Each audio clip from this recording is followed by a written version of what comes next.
What's one thing a doctor told you that you've never forgotten?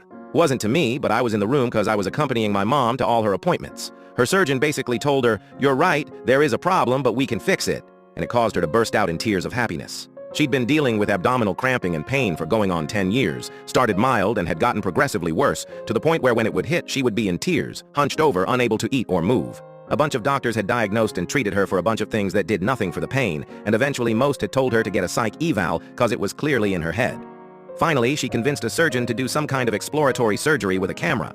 Turns out it wasn't in her head. She'd been born with a condition where her large intestine wasn't attached to her abdominal wall the way it was supposed to be.